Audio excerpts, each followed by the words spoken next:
क्या क्या पढ़ा था हमने, रिवीजन करी आपने घर पे? Managerial principle is a broad and general guideline for decision making and behaviour, definition पढ़ी थी। उसके बाद nature of principle of management, क्या क्या पॉइंट्स थे इसमें, universal applicability, general guidelines, form by practice and experimentation, flexible, mainly behavioural, cause and effect relationship, contingent. आगे significance of principles of management, first providing managers with useful insight into reality, optimum utilisation of resources and effective administration, scientific decision, meeting changing environment requirements, fulfilling social responsibility, managing training education and research.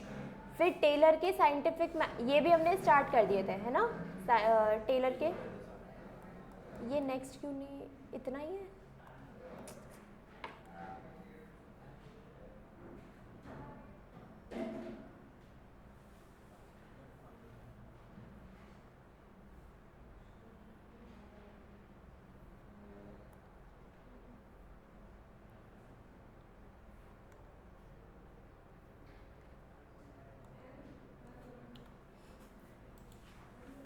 अरे यार,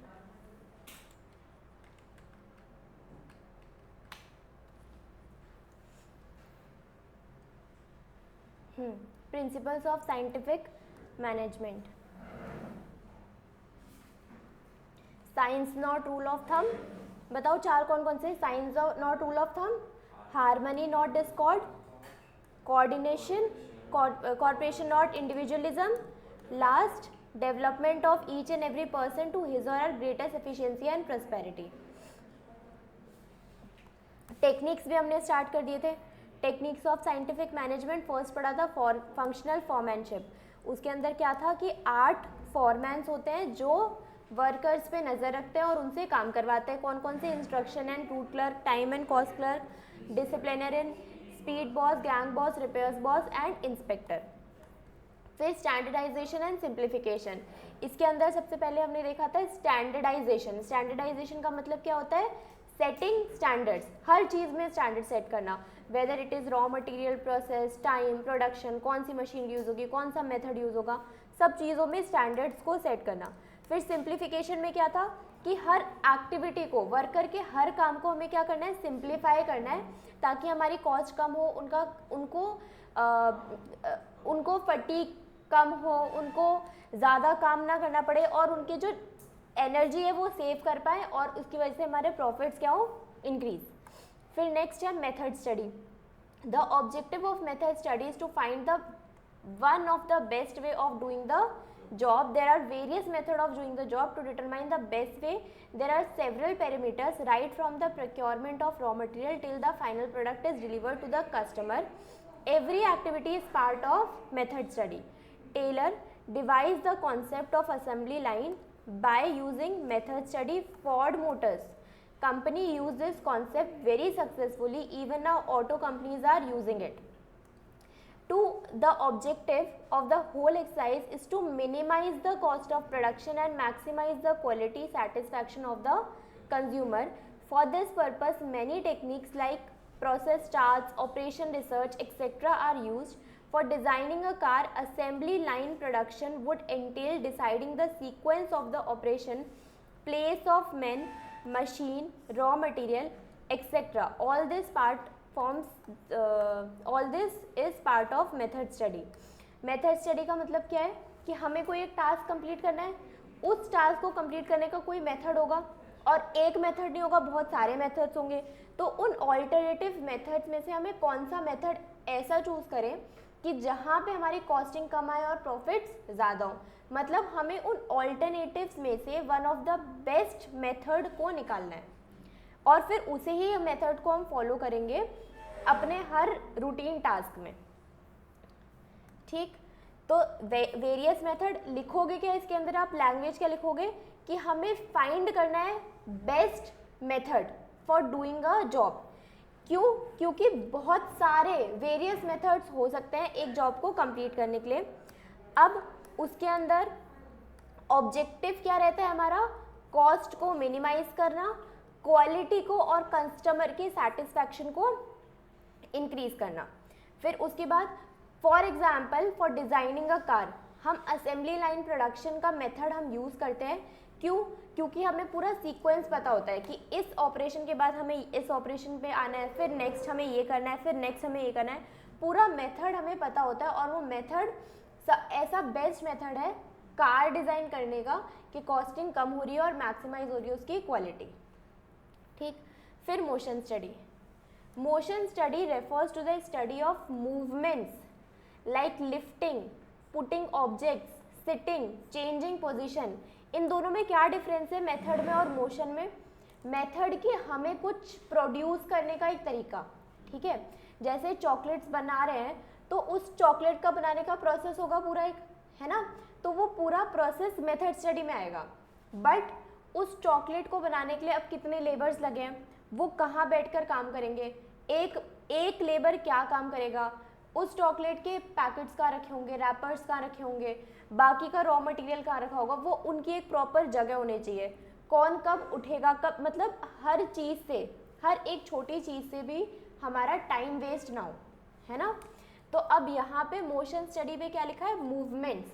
इसके अंदर था method, काम को करने का तरीका, इसके अंदर हर चीज़ का मूवमेंट की स्टडी, ठीक है, कि कैसे हम ऑब्जेक्ट्स को उठा रहे हैं। कहीं हमें ऐसा तो नहीं कि जिस चीज़ की बार बार ज़रूरत पड़ रही है उस चीज़ को भी लेने के लिए वो वर्कर दूसरे रूम में जा रहा है, ऐसा नहीं होना चाहिए। उसको उस चीज़ की अवेलेबिलिटी उस पर्टिकुलर रूम में ही होनी चाहिए ताकि उसका टाइम सेव हो पाए। तो movements like lifting, putting objects, sitting, changing position etcetera, ये सब किस में आ जाता है, मोशन स्टडी में। Which undertaken while doing a typical job. Unnecessary movements को हमें क्या करना है, एलिमिनेट करना है। Unnecessary movements are sought to be eliminated so that it takes less time to complete the job efficiently. For example Taylor and his associate Frank Gilbreth were able to reduce motion in brick layering from just 18 to just 5. Taylor demonstrated the productivity increased to about 4 times by this process. तो उन्होंने एक छोटे से काम को, brick, ईंटें layer करनी है, उसको भी उन्होंने मूवमेंट्स कितने कम कर दिए, लेबर्स के 18 से 5 पे ले आए, है ना, क्योंकि बाकी के क्या होंगे, अननेसेसरी मूवमेंट्स होंगे। तो उन अननेसेसरी मूवमेंट्स को क्या कर दिया, एलिमिनेट कर दिया, जो नेसेसरी मूवमेंट्स है उनको करा।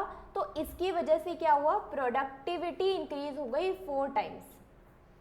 On close examination of body motions, for example it is possible to find out motions which are productive, motion which are incidental, motion which are unproductive. तो अगर हमें ये चीज़ें पता लग जाएगी तो जो अनप्रोडक्टिव है मोशंस को है उनको तो हम पूरी तरीके से ख़त्म कर सकते हैं। इंसिडेंटल, उनको हम उनका टाइम कैसे रिड्यूस कर पाए वो हम कर सकते हैं, और प्रोडक्टिव मोशंस तो करने हैं।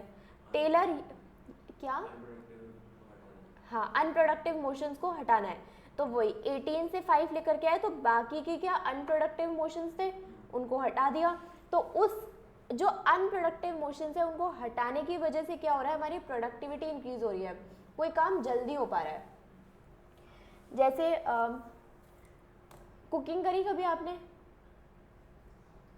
ठीक है, अब कुकिंग में आप सारे, आपको अगर वेजिटेबल्स पहले से चॉप करके दे दिया जाए, आपको मसाले का मिक्सचर, आपको जैसे आजकल क्या जल्दी बनाने में जिंजर गार्लिक पेस्ट आता है, अब वो पहले से आपको करके दे दिया जाए तो आप कुकिंग जल्दी कर सकते हो, है ना। लेकिन आप खुद ही करने बैठोगे, पहले वेजिटेबल्स चॉप करना है, फिर पेस्ट बनाना है, फिर ये मसाला तैयार करना है, फिर आप कुकिंग करोगे तो उसमें मोशंस ज़्यादा होंगे और ज़्यादा टाइम लगेगा। लेकिन वही अगर आप रेडीमेड चीज़ें कुछ ले आओ और फिर करो तो हो सकता है आपके मोशंस कम हो जाए और फिर आप जल्दी काम कर लो। वही चीज़ हो रही है कि आपका काम किस तरीके से जल्दी कंप्लीट हो पाए और विद सिंप्लीफिकेशन, क्योंकि एक और चीज़ हमने पढ़ी थी सिंप्लीफिकेशन। विद सिंप्लीफिकेशन कैसे काम हो पाएगा, उसकी वजह से क्या होगा, cost reduction, profit increase. Taylor use stop watches and various symbols colour to identify different motions through motion studies Taylor was able to design suitable equipment and tools to educate workers on their use. The results achieved by him were truly remarkable. Time study. It determines the standard time taken to perform a well-defined job. Time measuring devices are used for each element of task. The standard time fixed for the whole task by taking several readings. The method of time study will depend upon the volume and frequency of the task, the cycle time of operation and time measurement cost. तो अब क्या, एक full task को complete करने में हमें कितना time लग रहा है, अब उस फुल टाइम को कंप्लीट करने के लिए हमें कितना टाइम लग रहा है, उसके अंदर जो छोटे छोटे मोशंस है उस हर मोशन को मेजर किया, टाइम रिकॉर्ड किया, कुछ अनप्रोडक्टिव टाइम है उसको हटाया, तो टोटल टाइम कितना निकल के आया है वो हम बता रहे हैं कि हमारा ये स्टैंडर्ड टाइम होना चाहिए। अब वो जो स्टैंडर्ड टाइम है उसको फिक्स करने के लिए हमने बहुत सारे रीडिंग्स लिए होंगे, है ना, मतलब हमने बार बार टाइम को रिकॉर्ड किया होगा। फिर जो ये टाइम सेट होगा ना, स्टैंडर्ड टाइम जो सेट होगा, ये इन चीज़ों पर भी डिपेंड करता है। किन चीज़ों पे? Volume and frequency of task, cycle time of operation, time measurement cost. मतलब अगर कोई एक लेबर एक काम को फर्स्ट टाइम करेगा तो हो सकता है उसको ज़्यादा टाइम लगे, बट अगर वो वही काम बार बार रिपीट करता रहेगा, उसकी फ्रीक्वेंसी काम को करने की बार बार इंक्रीज हो जाएगी, रिपीटेड हो जाएगी, तो उसको टाइम कम लगने लगेगा, है ना। एक काम को अगर हम बार बार करते हैं तो हमें टाइम कम लगता है। तो वही लिखा है कि अब वो जो स्टैंडर्ड टाइम है जो हमने सेट किया है वो इन सब पे भी डिपेंड करता है कि कितने साइकिल्स रिपीट हो रहे हैं, कितना फ्रीक्वेंसी कितनी बार कर रहा है, कितना काम कर रहा है, वो उस पे भी डिपेंड करता है, ठीक है। The objective of time study is to determine the number of workers to be employed, frame suitable incentive schemes and determine labour cost. और ये करते क्यों हैं हम, टाइम क्यों सेट कर रहे हैं हम, कि हमें कितने वर्कर्स की ज़रूरत पड़ेगी उस काम को करने के लिए। सूटेबल इंसेंटिव स्कीम, अगर कुछ हमें इंसेंटिव कुछ बोनस देना है तो हम वो क्या देंगे, ठीक है। लेबर की कॉस्ट क्या रहेगी, हम कितने वेजेस पे करेंगे। For example on the basis of several observation it is determined that the standard time taken by the worker to make one cardboard box is 20 minutes. So in 1 hour he or she can make 3 boxes. Assuming that a worker has to put in 8 hours of work in a shift and deducting 1 hour for rest and lunch, it is determined that 7 hours a worker makes 21 boxes at 3 boxes per hour. Now this is a standard task of a worker has to do. Wages can be decided accordingly. हमने पहले क्या किया, हमने सबसे पहले क्या किया, several reading लिए, हमने टास्क एक करना था उसके लिए सेवरल रीडिंग्स लिए। सेवरल रीडिंग्स लेने के बाद हमने एक टाइम डिसाइड किया कि एक वर्कर ये वाला काम इतने टाइम में कर रहा है, फिर उसकी वजह से हमने निकाला हमें कितने बॉक्सेस बनाने हैं, अब वो बॉक्सेस कितने टाइम में बनेंगे और कितने टाइम में बनेंगे तो एक लेबर की कितने आवर्स की शिफ्ट रहेगी, तो हमें कितने शिफ्ट्स रखने हैं, कितने लेबर्स रखने हैं, और फिर उसके अकॉर्डिंग हम लेबर को वेजेस पे करेंगे। क्लियर, तन में आ रहा है ना समझ में, मतलब ठीक है, मतलब कुछ रिएक्ट नहीं कर रहे आज, आप आराम से बैठे हुए हो बस। Fatigue study, a person is bound to feel tired physically and mentally if she or he does not rest while working. ठीक है, हम फिजिकली भी हो सकते हैं, मेंटली भी फटीग मतलब टायर्ड फील कर सकते हैं, है ना। जैसे आप पढ़ते रहते हो, एक जगह बैठ के पढ़ते हो, बट स्टिल 2-3 घंटे पढ़ने के बाद टायर्ड फील होता है, क्यों? क्योंकि मेंटली हम काम कर रहे थे। ठीक है, तो अगर वर्कर टायर्ड फील कर सकता है फिजिकली भी और मेंटली भी, the rest intervals will help one two regain stamina and work again with the same capacity. तो हम अगर ब्रेक ले लेते हैं पढ़ाई के बीच में से 20 मिनट का, 15 मिनट का, उसके बाद फिर पढ़ने बैठते हैं, तो हम फिर एक अलग प्रोडक्टिविटी के साथ पढ़ने बैठ सकते हैं। तो वही कि वर्कर्स को टायर्ड फील हो सकता है फिजिकली और मेंटली, तो उसके बीच उनको क्या देने होते हैं, हमें रेस्ट इंटरवल्स देने होते हैं। This will result in increased productivity. Fatigue study seeks to determine the amount and frequency of rest interval in completing a task. तो फटीग स्टडी क्या करता है, डिटरमाइन करता है amount and frequency of rest interval in complete a task. ये मतलब एक task complete करने के लिए हमें बीच में कितने रेस्ट इंटरवल्स देने होंगे वर्कर्स को, ताकि उनकी प्रोडक्टिविटी बनी रहे, है ना। For example normally a plant work take place in 3 shifts of 8 hours each. Even in a single shift, a worker has to given some rest interval to take his or her lunch, etc. If the work involves heavy manual labor, then small pauses have to be frequently given to a worker so that he or she can recharge his or her energy level for optimum contribution.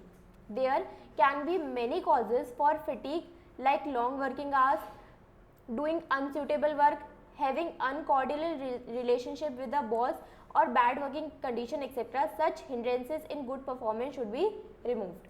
तो हमें सारे conflicts, long working hours, मतलब इन सब चीज़ों को ख़त्म करना और वर्कर्स को बीच बीच में ब्रेक देना है। उसकी वजह से उनकी प्रोडक्टिविटी ही इंक्रीज़ होगी।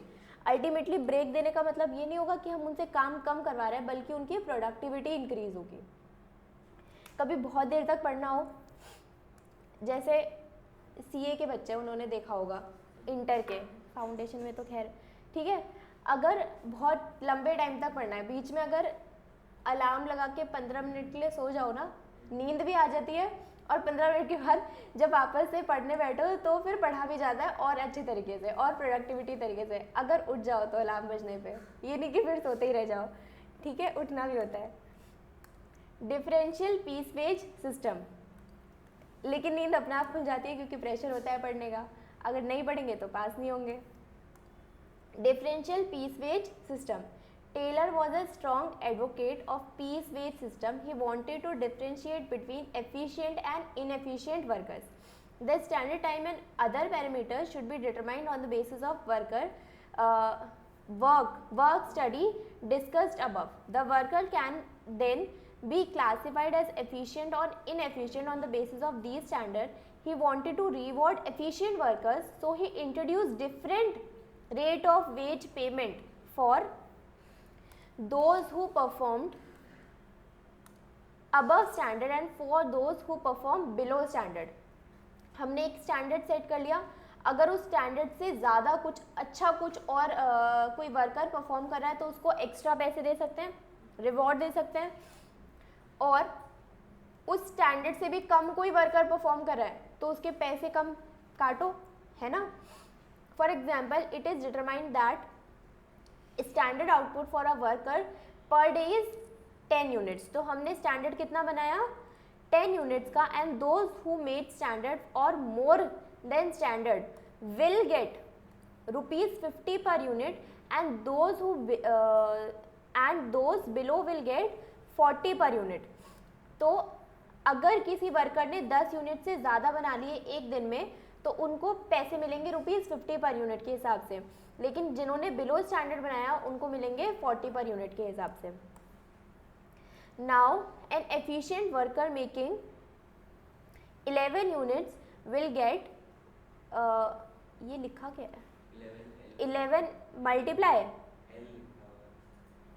11 इंटू 50 होगा ना, 11 इंटू 50 ₹550 पर day, whereas a worker who make 9 units will get 9 into 40 ₹360 per day. According to Taylor, the difference of ₹190 should be enough for the inefficient worker to be motivated to perform better. तो हमें inefficient और efficient worker के बीच differentiate करना है, और जो efficient worker है ना उनको ज़्यादा पे करना है। तो जो inefficient worker होंगे वो भी सोचेंगे कि जो मेरे साथ बैठ के काम कर रहा है ये भी दिन भर में इतना ही काम करता है लेकिन इसको ज़्यादा पैसे मिलते हैं, तो वो भी मोटिवेट होकर ज़्यादा काम करना शुरू करेगा। अल्टीमेटली इससे कंपनी का बेनिफिट होगा, है ना।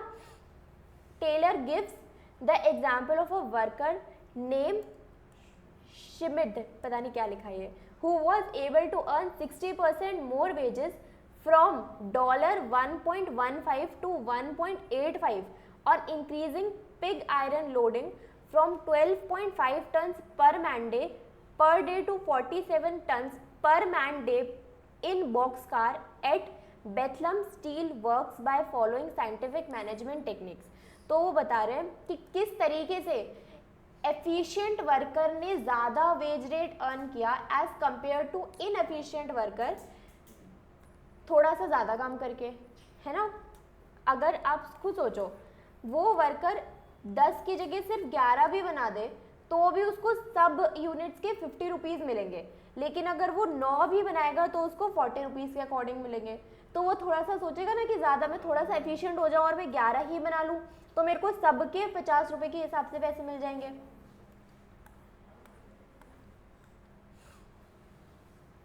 It is important to relook at a technique of scientific management as comprising a unified whole of Taylor's prescription of efficiency. Search for efficiency requires a search for one best method, and chosen method must lead to determine the fair day's work. There must be compensation system that differentiate who are able to accomplish exceed the fair day's work. तो हमें ऐसा compensation system, मतलब ऐसा wages रखने हैं, जैसा कि अभी हमने यहाँ पे देखा कि हमने इस तरीके से वेजेस डिसाइड करे कि हम अपने जो इनएफिशिएंट वर्कर है ना उसको भी मोटिवेट कर रहे हैं एफिशिएंट बनने के लिए।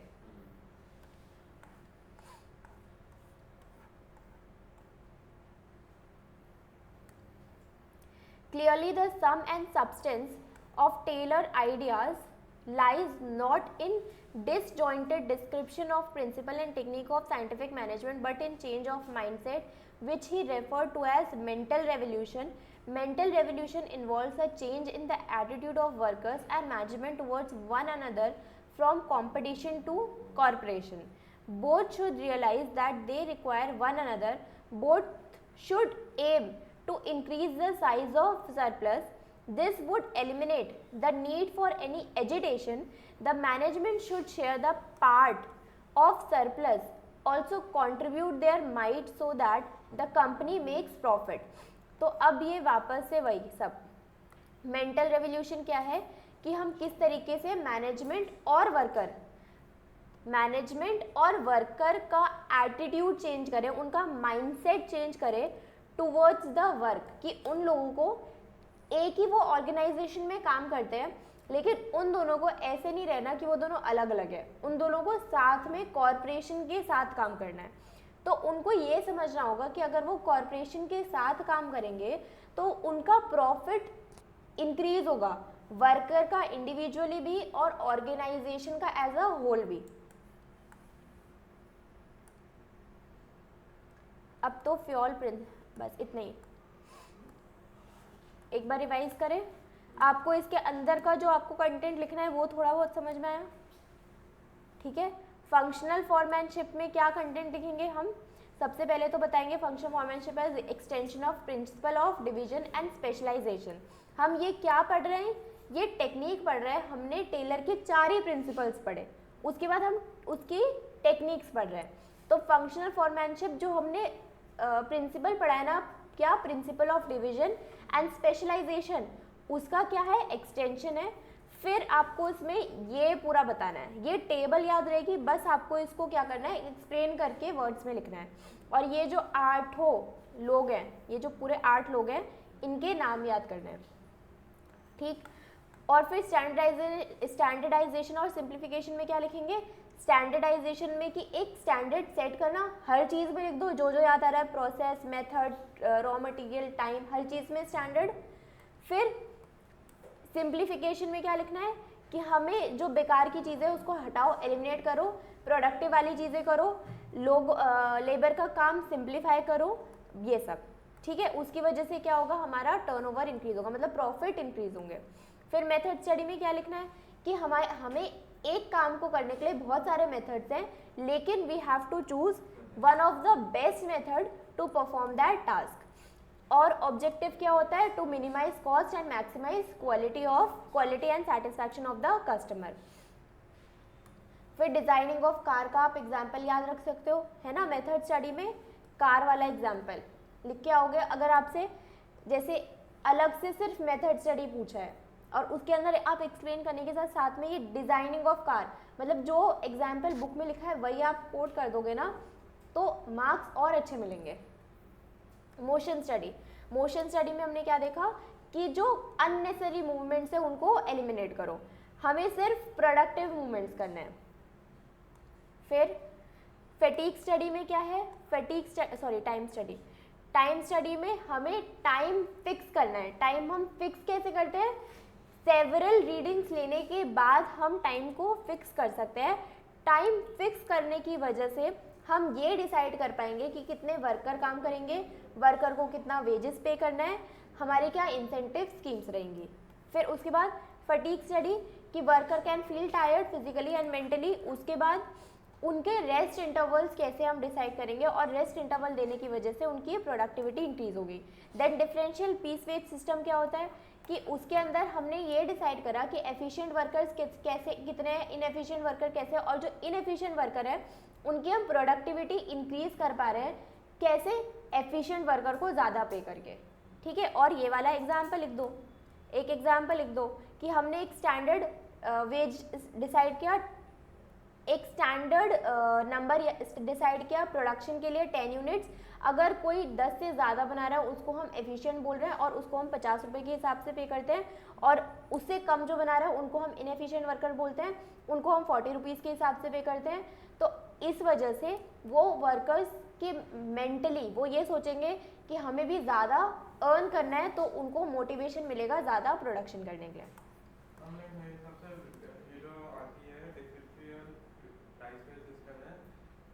वर्क नहीं करता मैनेजमेंट में, क्योंकि ऊपर नीचे करते हैं तो लोगों के माइंडसेट के हिसाब से वो चेंज भी हो जाता है। जैसे कुछ लोग ये पसंद नहीं करते और वो कंपनी को हेट करने चालू कर देते हैं, छोड़ देते हैं। देखो ऐसा, पहली बात तो देखो ये, हाँ ऐसा हो सकता है, ठीक है, जो आप सोच रहे हो वो ठीक है, लेकिन हमें बुकिश लैंग्वेज पढ़नी है बस, ठीक है, ठीक है, और वही हमें एग्जाम में लिख के भी आना है। तो हाँ ऐसा क्रिएट हो सकता है लोगों के माइंड के बीच में, लेकिन हम इसका क्या पॉजिटिव साइड, जैसे एक चीज़ के पॉजिटिव नेगेटिव दोनों इफेक्ट्स हो सकते हैं। तो अब यहाँ पे अगर आपसे पूछा जाए तो पॉजिटिव, अगर बाय चांस आपके पास कुछ केस स्टडी बन के आ गया और इसकी हमें नेगेटिव बतानी है तो आप ये वाला पॉइंट लिख सकते हो, बिल्कुल लिख सकते हो, ठीक है।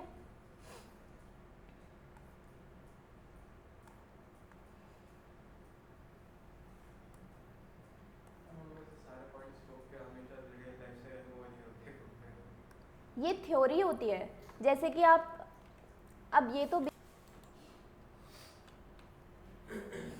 स्टार्ट करें, Fayol principal of management. In the development of classical school of management thought, Fayol administrative theory provides an important link. While Taylor succeeded in revolutionizing the work of factory shop floor in terms of devising the best methods, fair day's work, differential piece rate system, functional foremanship, Henry Fayol explained what amount to a manager work and what principles should be followed in doing this work. If workers' efficiency mattered in the factory system, so does the managerial efficiency. Fayol's contribution must be interpreted in terms of the impact that his writing had and continue to have improvement in managerial efficiencies. तो Taylor में हमने क्या पढ़ा था, Taylor के principles बनाए गए थे साइंटिफिक मेथड के तरीके से। टेलर ने बताया था ये सब कि कितना फैक्ट्री में कौन से मेथड्स यूज़ करने चाहिए, हमारे कौन से बेस्ट मेथड है, हम किस रेट से हम वर्कर्स को वेजेस पे करेंगे, उनको कौन कौन सुपरवाइज करेगा, ये सब हमने टेलर के प्रिंसिपल्स में देखा था। हेनरी फ्योल बोल रहा है कि what amount of managers work and what principle should be follow doing this work, कि मैनेजर्स का काम किस तरीके से कंप्लीट होना चाहिए और वो कौन से प्रिंसिपल्स फॉलो करेगा। जो टेलर के प्रिंसिपल थे वो मेनली किस पे थे, वर्कर्स के ऊपर घूम रहे थे कि उनको कितना वेजेस पे करें, उनको किस तरीके से काम कराएं, इनएफिशिएंट एफिशिएंट वर्कर्स। अब जो फ्योल है उसने एक्सप्लेन करा है मैनेजर्स के वर्क के लिए कौन से प्रिंसिपल्स यूज़ होने चाहिए। क्यों, क्योंकि मैनेजीरियल एफिशिएंसी भी इक्वली इम्पॉर्टेंट है जितनी कि वर्कर की efficiency. Henry Fayol was French management theorist whose theories concerning scientific organization of labor were widely influential in the beginning of 20th century. He graduated from Mining Academy in mining engineering. The 19-year-old engineer started at mining company camping the commentary for Champion, ये सब French लिखे, ultimately acting as its managing director. His theories deal with the organization of production in context with competitive enterprise that has to control its production cost. Fayol was the first to identify 4 functions of management. Henry Fayol, अब ये line देख लो, Henry Fayol ने सबसे पहले 4 function of management बताए थे. कौन कौन से? Planning, organising, directing and controlling. Although his version was a bit different. Plan, organize, command, coordinate and control. According to Fayol, all activities of an industrial undertaking could be divided into technical, commercial, financial, security, accounting and managerial. वो क्या बोलता था Fayol कि जितने भी काम हैं, सारी एक्टिविटी एक इंडस्ट्री के अंदर, उनको हम इन सब में डिवाइड कर सकते हैं. कहाँ पे? Technical, commercial, financial, security, accounting and managerial. इन बेसिस पे डिवाइड कर सकते हैं. He also suggested that qualities of a manager must possess should be physical, moral, education, knowledge and experience. तो मैनेजर के पास इन सब बेसिस के ऊपर क्या होने चाहिए? क्वालिटीज होने चाहिए. He believed that number of management principles that might help to improve an organization's operation is potentially limitless. Based largely on its own experience, he developed his concept of administration. उसने क्या develop करा? Concept of administration. उसके कितने principal थे? 14 principal of management. हमने Taylor के कितने पढ़े थे? 4 प्रिंसिपल ऑफ मैनेजमेंट. फ्योल के कितने हैं? 14 प्रिंसिपल ऑफ मैनेजमेंट. अब आगे देखते हैं हम ये 14 प्रिंसिपल, मेन उस पर आते हैं. तो अब 14 प्रिंसिपल ऑफ मैनेजमेंट हमें पढ़ना है. पहला क्या है? Division of work. वर्क को छोटे छोटे टास्क में डिवाइड कर दो. Work divided in small task and job. A train specialist who is competent is required to perform each job. Thus division of work leads to specialization. हम जब काम को छोटे छोटे टुकड़ों में बांट देते हैं और फिर उस एक पर्टिकुलर काम को करने के लिए हम स्पेशलिस्ट लोगों को हायर करते हैं, तो ऐसे क्या होता है कि हर एक डिवाइडेड वर्क हर एक स्पेशलिस्ट पर्सन कर रहा होता है. उसकी वजह से पूरा काम हमारा एक अच्छे तरीके से कंप्लीट हो पाता है. Thus division of work leads to specialization. According to Fayol, the intent of division of work is to produce more and better work for same effort. तो अगर हम स्मॉल टास्क में डिवाइड कर देते हैं तो उसकी वजह से हम ज़्यादा प्रोड्यूस भी कर पाते हैं और बेटर तरीके से भी प्रोड्यूस कर पाते हैं. डिवीजन ऑफ वर्क है क्या? Work is divided into small task और जॉब्स, और हर टास्क, हर एक स्मॉल टास्क एक स्पेशलिस्ट एम्प्लॉय परफॉर्म करता है. Specialisation is the most efficient way to use human effort in business. Work can be perform more efficiently. It is divided into specialized tasks, each performed by specialist or trained employee. This result in efficient and effective output. हमने हर एक काम efficiently किया, उन small task को efficiently किया और specialist लोगों ने किया, तो इसकी वजह से जो हमारा फिनिश्ड गुड्स, हमारा जो आउटपुट बन रहा है वो एफिशिएंट और इफेक्टिव रिजल्ट्स देता है. जैसे एक कंपनी के अंदर बहुत सारे सेपरेट डिपार्टमेंट्स होते हैं, like financing, marketing, production, human resource development etcetera. अब हर एक डिपार्टमेंट के लिए वो लोग स्पेशलिस्ट लोग हायर करते हैं ना. जैसे फाइनेंस के लिए सीए हायर करते हैं, है ना. मार्केटिंग के लिए सेल्स मार्केटिंग के लोग, जो एमबीए में सेल्स पढ़ा होगा किसी ने, उनको हायर करते हैं. प्रोडक्शन के लिए जिनको उनकी नॉलेज होती है. ह्यूमन रिसोर्स के लिए एमबीए एचआर वालों को हायर किया जाता है. तो सब अपने स्पेशलिस्ट बंदों को हायर करते हैं और उसकी वजह से हर टास्क एक स्पेशलिस्ट लोग कर रहे होते हैं और अल्टीमेटली कंपनी का आउटपुट एफिशिएंट और इफेक्टिव रहता है. All of them have specialised person. Collectively they achieve production and sales target of the company. Fayol applies this principal division of work to all kinds of work, technical as well as managerial. You can observe this principle at work in any organization like hospital, even a government office. Authority and responsibility. According to Fayol, authority is the right to give orders and obtain obedience and responsibility is corollary of authority. देखो authority क्या है, right to give orders.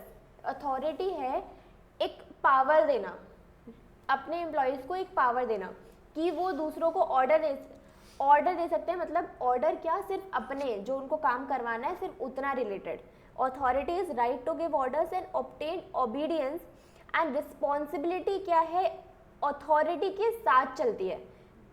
Corollary of authority मतलब कि authority और responsibility ये दोनों एक साथ चलते हैं.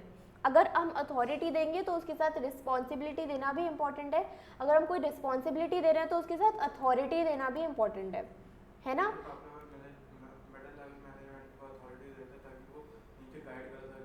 हाँ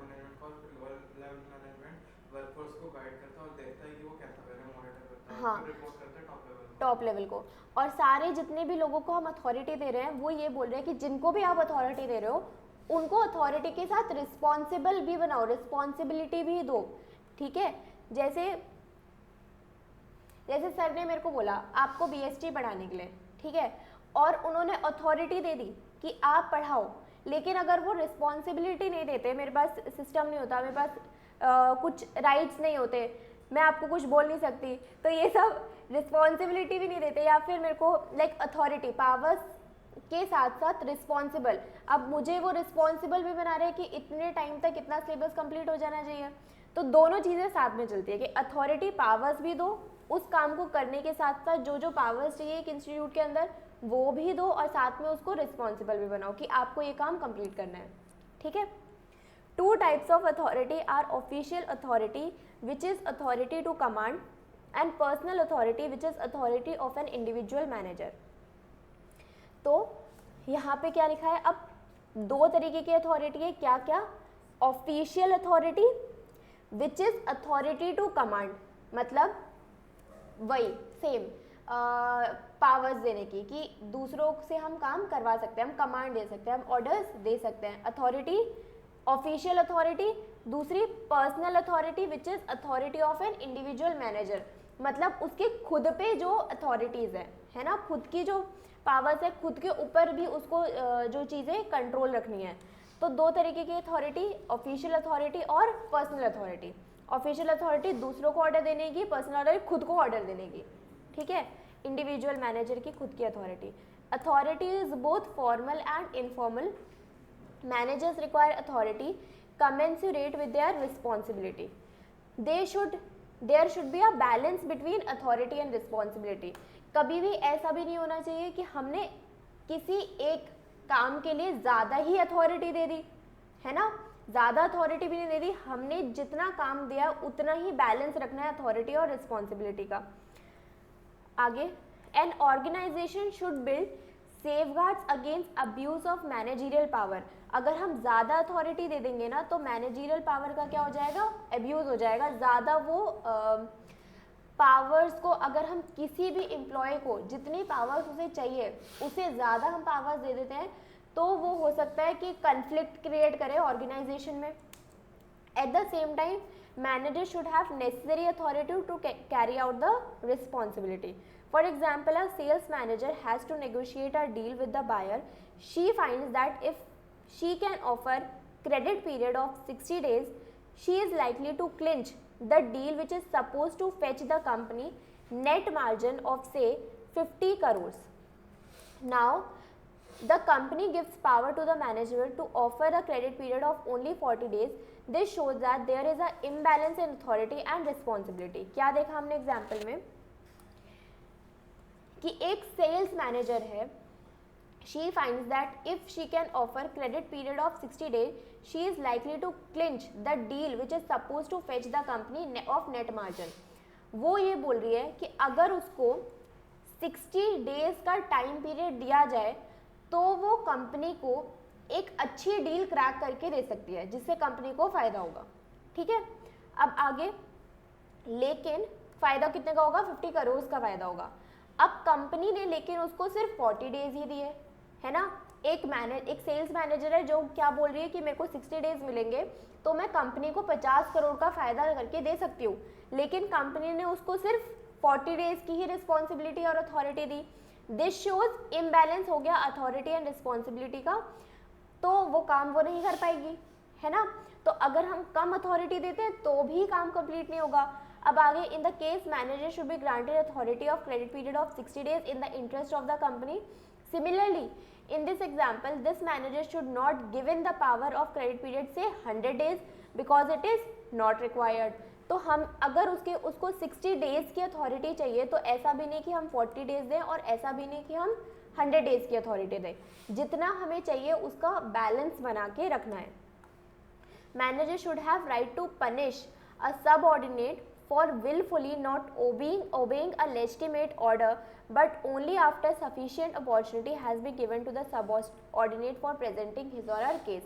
अब क्या, मैनेजर जो उसके नीचे जूनियर काम कर रहा है उसको पनिश, राइट टू पनिश है उसके पास, हो सकता है उसकी कुछ सैलरी काट ले, उसे कुछ ओवर टाइम करवा ले, कुछ राइट टू पनिश है, बट राइट टू पनिश होने के साथ भी जो वो सब ऑर्डिनेट है उसके पास राइट टू बीइंग हर्ड होना चाहिए, मतलब उसके पास अपॉर्चुनिटी होनी चाहिए खुद को रिप्रेजेंट करने की कि मैंने अगर ये काम किया तो वो क्यों किया, उसके पीछे क्या रीजंस थे, तो उसको बोलने की भी राइट्स होने चाहिए।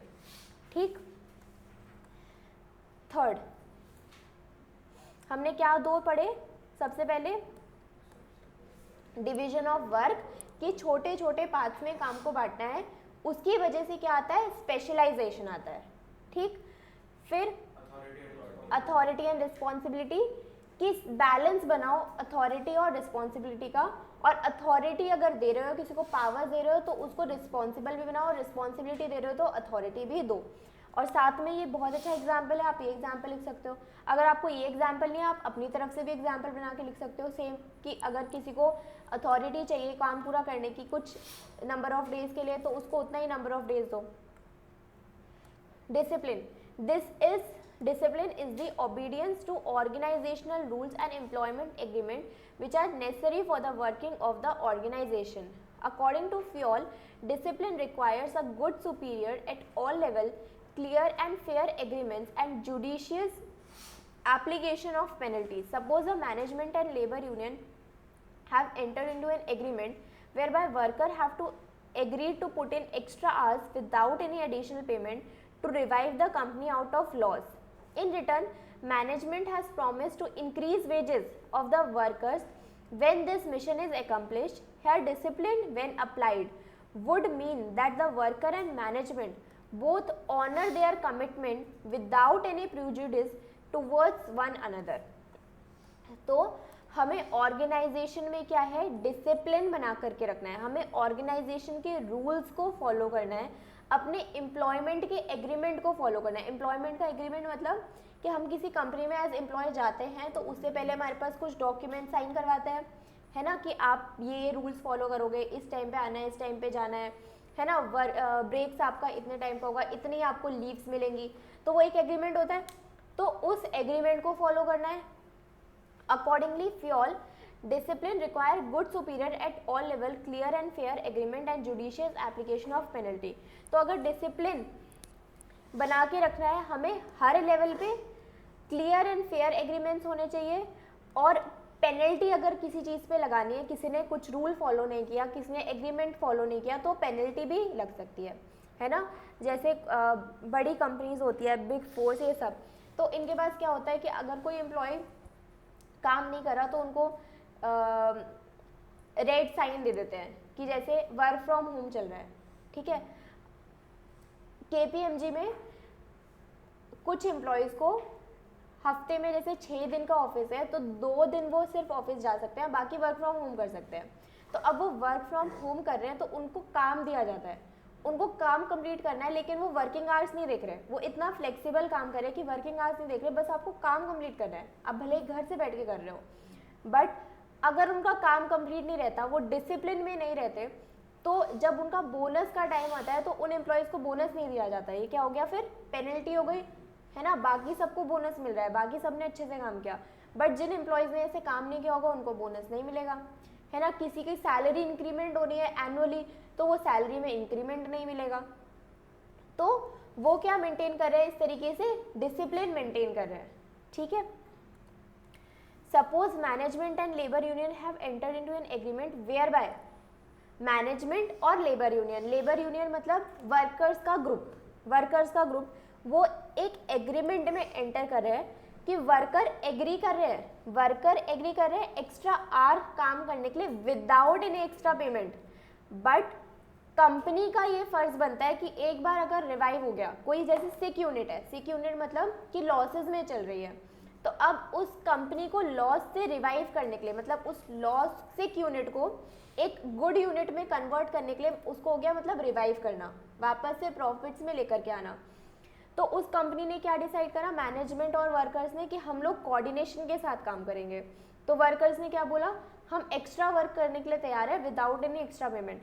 तो मैनेजमेंट का क्या फर्ज बनता है कि जब वो यूनिट उनकी रिवाइव हो जाए, प्रॉफिट हो जाए, तो उनको कुछ प्रॉफिट में शेयर दिया जाए, वर्कर्स को इंक्रीज किए जाए उनके वर्कर्स के वेजेस।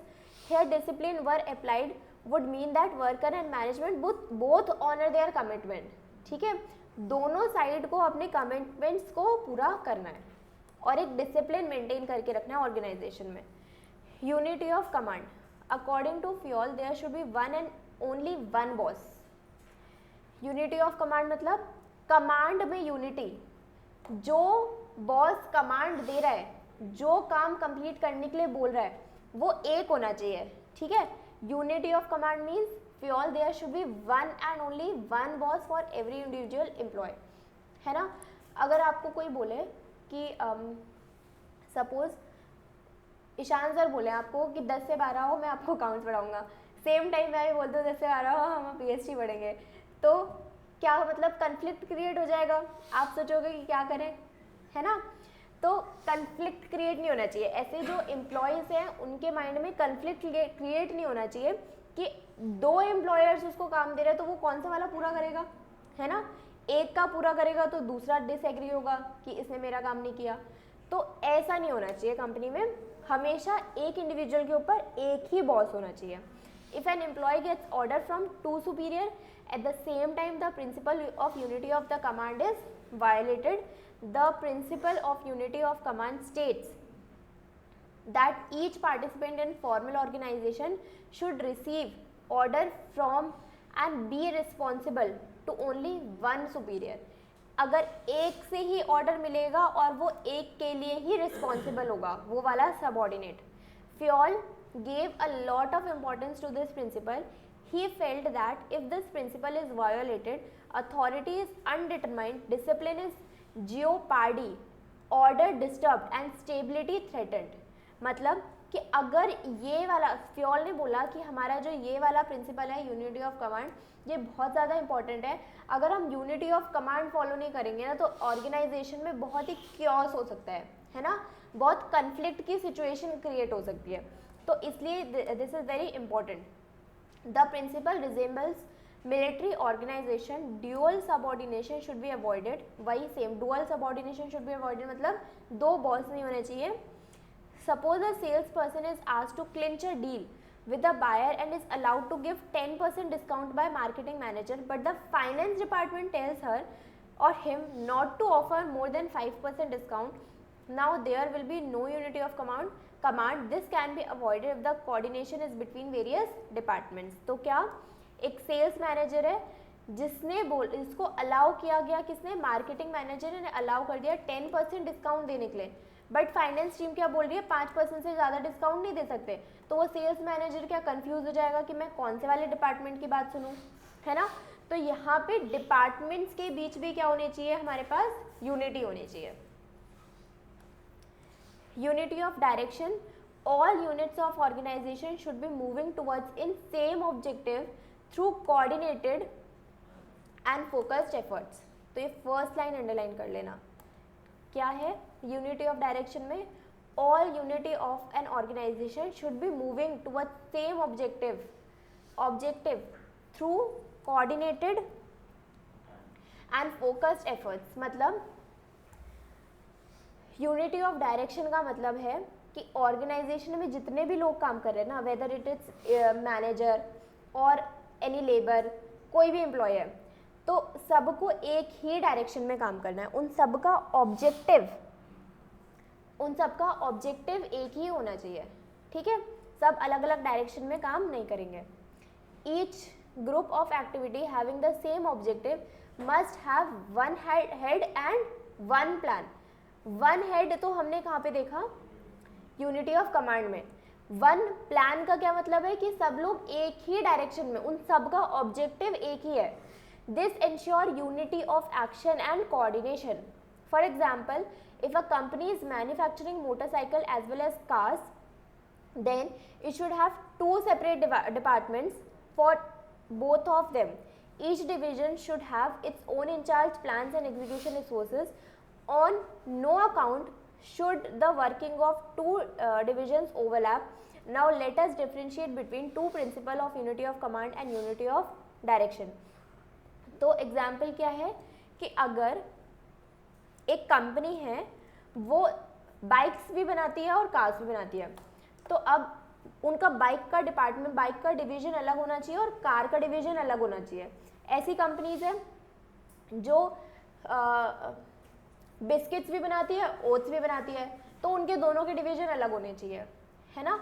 जैसे हिंदुस्तान यूनिलीवर है, वो तो बहुत सारे प्रोडक्ट्स बनाती है, तो उनका सबका डिपार्टमेंट, सबके डिवीजन क्या होंगे, सेपरेट होंगे। हर किसी को अलग एक, ताकि सबका डायरेक्शन क्या हो, सेम हो, उस पर्टिकुलर डिवीजन का डायरेक्शन क्या होगा, सेम होगा। तो यूनिटी ऑफ डायरेक्शन हम बना पाएंगे अगर हम डिविजन ही अलग कर देंगे तो, ठीक। एक बार ये रीड करो, differentiate between unity of command and unity of direction.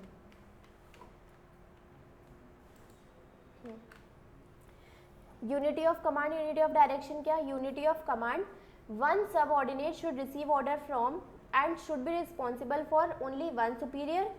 Each group of activity having same objective must have one head and one plan. Dual subordination नहीं होना चाहिए, एक के दो बॉस नहीं होने चाहिए, overlapping of activities नहीं होने चाहिए, मतलब एक ही जगह पे दो एक्टिविटीज नहीं होने चाहिए, ठीक है। overlapping of activities, इससे क्या होगा, टाइम खराब होगा। It affects an individual employee, it affects entire organization. Subordination of individual interest to general interest, ये सेम ही वही है कि सबऑर्डिनेट करना, कि हमारे एक ऑर्गेनाइजेशन में बहुत सारे एम्प्लॉयज़ हैं, सबके इंडिविजुअल इंटरेस्ट है, सबके अपने पर्सनल गोल्स हैं, बट जनरल इंटरेस्ट का मतलब क्या हो गया यहाँ पे, ऑर्गेनाइजेशन का इंटरेस्ट। तो उन दोनों को हमें क्या करना है, सबऑर्डिनेट करना है, दोनों को लिंक करना है, इंडिविजुअल के इंटरेस्ट को और जनरल इंटरेस्ट को। इसकी थ्योरी आप रीड कर लोगे, पूरी कर लोगे ना। नेक्स्ट पढ़े remuneration of employees. Remuneration of employees का मतलब क्या, जो वेजेस, सैलरी पे करना, वो फेयर होना चाहिए। द ओवरऑल पे and compensation should be fair to both employees and the organization. The employees should be paid fair wages which should give them at least a reasonable standard of living. At the same time it should be within the paying capacity of the company. Remuneration ऐसा set होना चाहिए कि worker को ऐसा नहीं लगना चाहिए कि हम अंडरपेड, हम काम ज़्यादा कर रहे हैं और हमें पैसे कम मिल रहे हैं, और साथ ही साथ ऑर्गेनाइजेशन के एंड पर भी वो फेयर होना चाहिए कि ऑर्गेनाइजेशन इतना ही पे कर सकती है, उतना उसके अकॉर्डिंगली पे करना है। और साथ में जो एज अ मार्केट भी, मतलब हम हर कंपनी को भी देखें तो कंपनी वाइज भी जो उस काम का एक स्टैंडर्ड चल रहा है उसके अकॉर्डिंगली पे करना होगा, ठीक है। Eight the same time it should be with in the paying capacity of the company. Company को पहली बात ऐसा कोई एम्प्लॉय रखना नहीं चाहिए कि जिसके पेइंग कैपेसिटी से बाहर हो जाए। In other words remuneration should be just and equitable. This will ensure congenial atmosphere and good relation between workers and management. Consequently the working of the company would be smooth. तो यहाँ पे ये वाली line, remuneration should be just and equitable.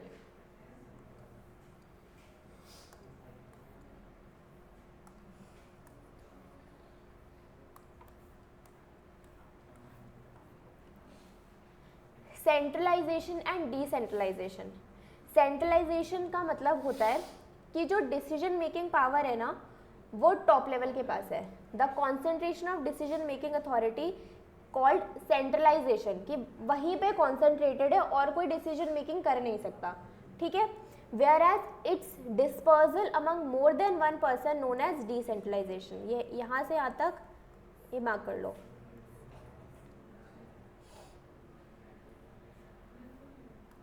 तो अब Fayol क्या बोलते हैं?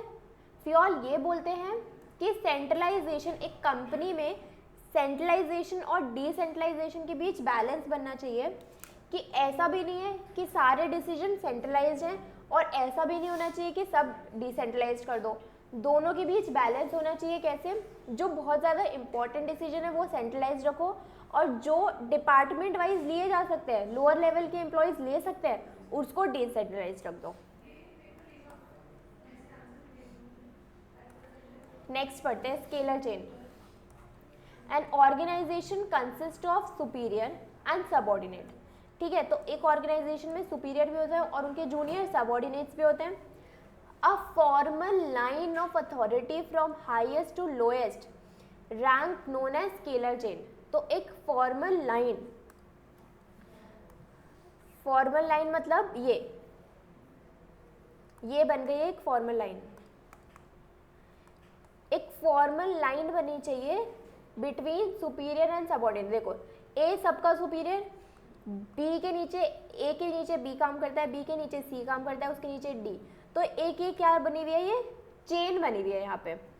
तो अब क्या लिखा है कि according to Fayol the formal line of authority from highest to lowest rank are known as scalar chain. अब इसको स्केलर चेन क्यों बोल रही है? हाईएस्ट टू लोएस्ट है, सबसे हाईएस्ट ए, सबसे लोएस्ट एफ, एक चेन बनी हुई है हाईएस्ट और लोएस्ट के बीच। लेट अस कंसिडर, नहीं, according to Fayol organization should have chain of authority and communication that runs from top to bottom and should be followed by manager and subordinate। तो अब क्या लिखा है कि अब ये चेन रन करती है कंपनी में। अगर ए को कुछ बोलना है सी से, मतलब तो ये पहले बी को बोलेगा, देन बी सी से कम्युनिकेट करेगा। तो ये क्या है? कम्युनिकेशन की चेन बनी हुई है कि पहले ए ऑर्डर देगा बी को, बी सी को, सी डी को, डी ई को, देन अल्टीमेटली एफ के पास ऑर्डर जाएगा। तो यहाँ पे एक चेन बनी है। Organisation should have a chain of authority and communication that runs from top to bottom and should be followed by managers and the subordinates. Let us consider a situation where there is one head A who has two lines of authority under her or him. One line consists B, C, D, F and another line L, M, N, O, P. If E has to communicate with O, E को communicate करना है O से, तो ये तो same level of authority पे काम करते हैं। Who is on the same level of authority, he has to transverse to a route. E से D गया, फिर C गया, फिर then B। देखो, अब यहाँ पे क्या है? E और O दोनों सेम लेवल पे काम करते हैं। A के नीचे दो चेन्स हैं, सपोज करो दो डिविजन्स हैं, है ना। E और O सेम लेवल पे काम करते हैं। अब E को O को कुछ बोलना है तो यहाँ पे एक ऑर्डर बनेगा, देन ये इसको इसको इसको इसको, ठीक है, ऐसे करके लिखा है कि अब इस तरीके से कम्युनिकेशन होगी। This is due to the principle of scalar chain being followed in this situation. According to Fayol, this chain should not be violated in normal course of formal communication. However, if there is an emergency, अब ये chain हमको maintain करनी है ऐसे ही। पहले अगर इसको इससे कुछ बात करनी है तो एक फॉर्मल कम्युनिकेशन होगी, ये डायरेक्टली नहीं, एक फॉर्मल कम्युनिकेशन होगी। वो अपने सुपीरियर को बोलेगा, देन अपने सुपीरियर को, अपने सुपीरियर को, देन यहाँ से अपने सबऑर्डिनेट्स के पास बात जाएगी। बट अगर कोई इमरजेंसी का केस है तब ये क्या कर सकते हैं? डायरेक्ट कांटेक्ट कर सकते हैं। ये जो डायरेक्ट कांटेक्ट है, डायरेक्ट कांटेक्ट को हम क्या बोलते हैं? Gangplank. This is shorter route and has been provided so that communication is not delayed. In practice, you find that worker cannot directly contact the CEO of the company. If at all he or she has to, then all the formal level, foreman, superintendent, manager, director has to know about the matter. However, in an emergency, it can possible that a worker can contact to CEO directly. Order. 10th principle of management of Fayol order, according to Fayol, ये chain वाला ये important है, ये वाला principle. According to Fayol, people and material must be in suitable place at appropriate time for maximum efficiency। हमने एक principal पढ़ा था ना उसका, टेलर का, जिसके अंदर हमने क्या देखा था कि सारी चीज़ें अपनी अपनी प्लेस पे होनी चाहिए। मोशन स्टडी है ना, कि ज़्यादा अगर मोशन हम अनप्रोडक्टिव मोशन करेंगे तो हमारा क्या होगा, टाइम खराब होगा। ठीक है, तो अब देखो वैसे ही सिमिलर ऑर्डर, कि सारी चीज़ें अपने ऑर्डर में होनी चाहिए। ठीक है, people and material must be in order. जैसे उसके अंदर मोशन को हम कम करते थे, अगर हमारे पास सामान हमारे पास बगल में रखा हो तो हमें दूसरे रूम में नहीं जाना पड़ेगा। तो ऐसी चीज़ें यहाँ पे भी क्या होनी चाहिए, ऑर्डर में होनी चाहिए। पीपल भी, लोग भी और मटीरियल भी एक ऑर्डर में होने चाहिए ताकि हमारी एफिशिएंसी इंक्रीज हो पाए। The principle of order state that a place for everything and everyone. तो सब चीज़ों के लिए, भले ही वो कोई सामान हो या कोई वर्कर हो, सबके लिए एक प्लेस बनी होनी चाहिए कि ये वर्कर आकर के यहीं बैठ कर के काम करेगा, है ना, ताकि अगर उस वर्कर से किसी और वर्कर को ज़रूरत है तो वो वहीं आकर के उससे कम्युनिकेट कर सके, उसे पूरी फैक्ट्री में उसको ढूंढना ना पड़े। ठीक है, हम ये वाला सामान यहीं रखते हैं, क्यों, ताकि फिर से वापस से कियोस क्रिएट ना हो और फिर उसे हर जगह ढूंढते ना रहना पड़े। Essentially it means orderliness. If there is a fixed place for everything, it is present there, then there will be no hindrance in the activity. This will lead to increased productivity and efficiency. Equity, equity का क्या मतलब है, equality, सब equal. Good sense and experience are needed to ensure fairness to all employees who should be treated fairly as possible. This principle emphasizes kindliness and justice in behavior of employees towards worker. This will ensure loyalty and devotion.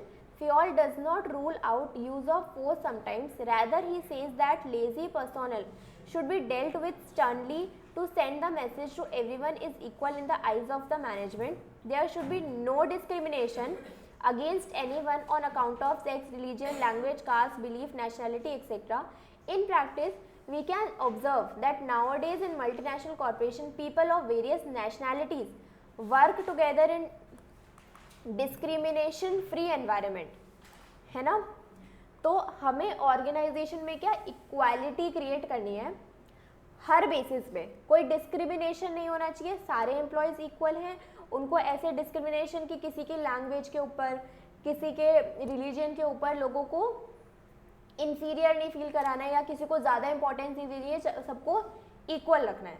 ठीक है, तो आजकल MNCs में, बड़ी companies में सब लोग बिना डिस्क्रिमिनेशन के सब लोग एक साथ काम करते हैं। कोई किसी से पूछता है कि आपका रिलीजन क्या है, हायर करने से पहले ये क्वेश्चन तो कोई नहीं पूछता। तो सब वहाँ पे क्या हम इक्वालिटी मेंटेन करके रखते हैं अपनी कंपनीज में। Stability of personnel employees turnover should be minimised and to maintain organisational efficiency according to Fayol. Employee turnover should be minimised to maintain organizational efficiency. Personnel should be selected and appointed due and rigorous procedure. ये हमने वहाँ पे भी देखा था fourth principal में जहाँ पे हमने पूरा पढ़ा था कि ऐसे कि हमारा सिलेक्शन का प्रोसेस, सिलेक्शन प्रोसेस के बाद ट्रेनिंग दो, फिर मतलब उसको उसके बाद निकालने की मत सोचो, मतलब उसको सिलेक्शन का प्रोसेस हार्ड कर रखो लेकिन एम्प्लॉय को चेंज मत करो। क्या लिखा है, एम्प्लॉय टर्नओवर का मतलब कि एम्प्लॉयज़ को बार बार चेंज करना। एम्प्लॉय टर्नओवर मीन्स चेंज करना, कि आज हमने एम्प्लॉयज़ को निकाल दिया, दूसरा एम्प्लॉय रख लिया, फिर इसको भी निकाल दिया तो तीसरा एम्प्लॉय रख लिया। ऐसे नहीं, एम्प्लॉय चेंज नहीं करने। अगर एक एम्प्लॉय ज़्यादा टाइम तक काम करेगा, एक स्टेबिलिटी मेंटेन करेगा, तो उसको कंपनी का एनवायरनमेंट और अच्छे से समझ में आने लगेगा, है ना, और वो और ज़्यादा प्रोडक्टिव तरीके से काम करने लगेगा। इसलिए अपना जो सिलेक्शन प्रोसेस है, रिक्रूटमेंट का प्रोसेस है, उसको हम क्या रख सकते हैं, रिगरस, उसको हार्ड रख सकते हैं, बट एक बार सेलेक्ट हो गया तो उसको उस पोजीशन पे मेंटेन करके रखो, है ना, उसको निकालो मत कंपनी से जब तक वो एम्प्लॉय खुद से रिजाइन ना करे। There should be stability of tenure, they should be given reasonable time to show results, Any edocism in this regard will create instability and insecurity among employees. They would be tend to leave the organization. Recruitment, selection and training cost will be high. तो अगर हमारा rigorous मतलब हमारा personal employees को रखने का तरीका हम रेगरस रखेंगे, मतलब उसमें बहुत सारे स्टेजेस हो रहे हैं कि पहले टेलीफोनिक इंटरव्यू, देन HR का इंटरव्यू, देन टेक्निकल राउंड, ये राउंड वो राउंड, पता नहीं बहुत सारे होते हैं. तो उसका ये प्रोसीजर हम लंबा लिखेंगे तो हमारा रिक्रूटमेंट, सिलेक्शन और ट्रेनिंग कॉस्ट हाई होगा, बट अल्टीमेटली वो कंपनी को बेनिफिट देगा क्योंकि वो एम्प्लॉय लंबे टाइम तक कंपनी में रहेगा. ठीक है. So the stability of the tenure is good for the business. Initiative.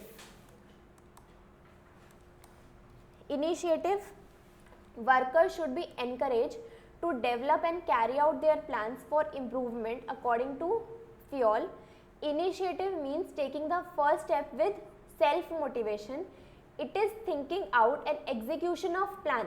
It is one of the traits of an individual person. Initiative should be encouraged, but it does not mean going against the established practice of the company for the sake of being different.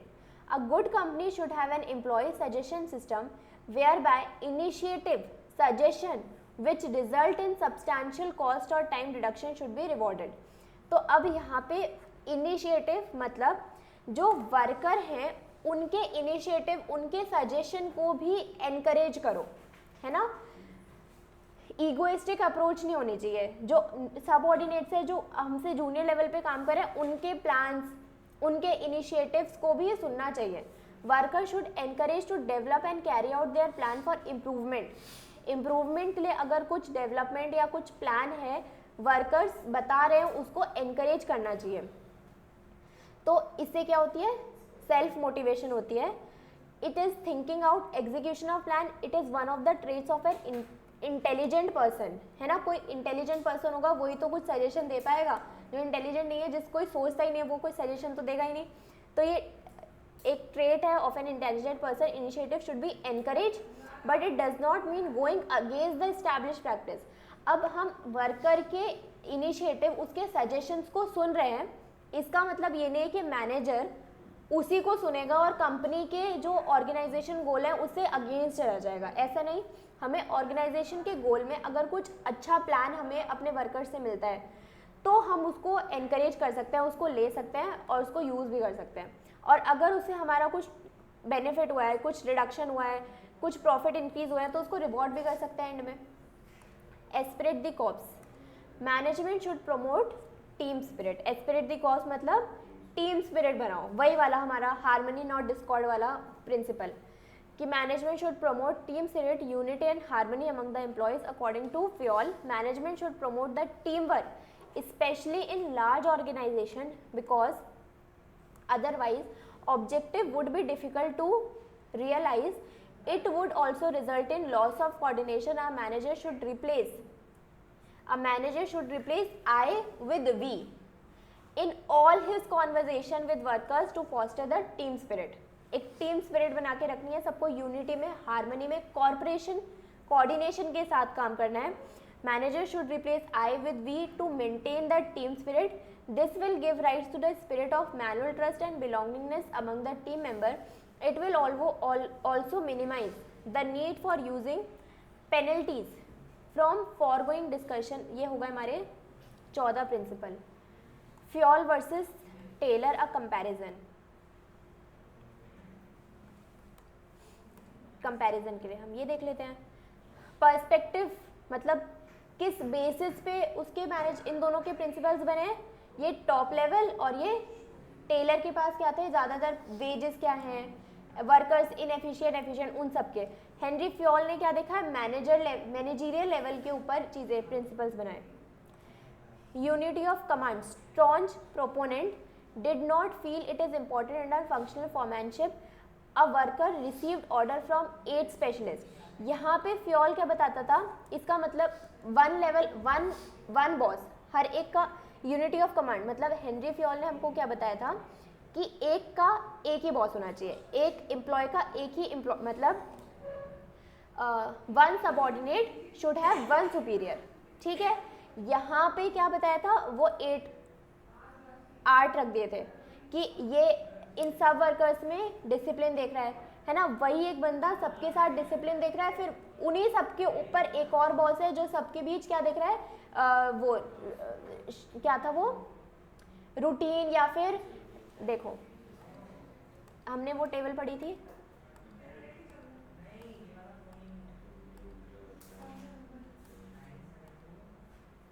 अरे वो तो दूसरी book में है, दूसरे PDF में है, दिखाना बुक, वो वाली बोली NCERT।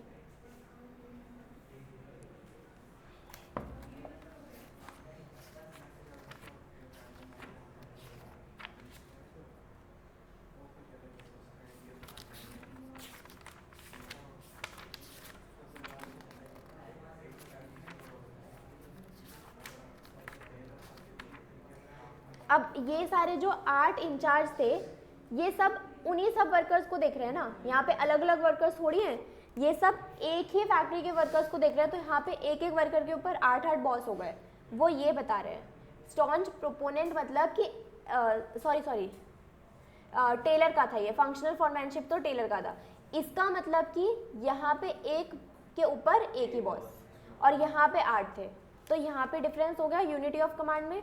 Applicability, applicable universally, applicable to specialise situation, personal experience, observation and experimentation. यहाँ फ्योल ने खुद से पर्सनल एक्सपीरियंस किया था, यहाँ पे बार बार एक्सपेरिमेंट्स किए गए, तब जा करके वो वाला प्रिंसिपल बना। इम्प्रूविंग ओवरऑल एडमिनिस्ट्रेशन, यहाँ पे हम प्रोडक्टिविटी इंक्रीज करते हैं। प्रोडक्टिविटी क्यों? क्योंकि है क्या, शॉप लेवल मतलब फैक्ट्री लेवल के लिए। प्रैक्टिशनर, साइंटिस्ट, मतलब ये अब पर्सनली बता रहे हैं कि फ्योल क्या थे, एक प्रैक्टिशनर थे, और टेलर क्या थे, एक साइंटिस्ट थे। जनरल थ्योरी ऑफ एडमिनिस्ट्रेशन, और यहाँ पे क्या है, साइंटिफिक मैनेजमेंट।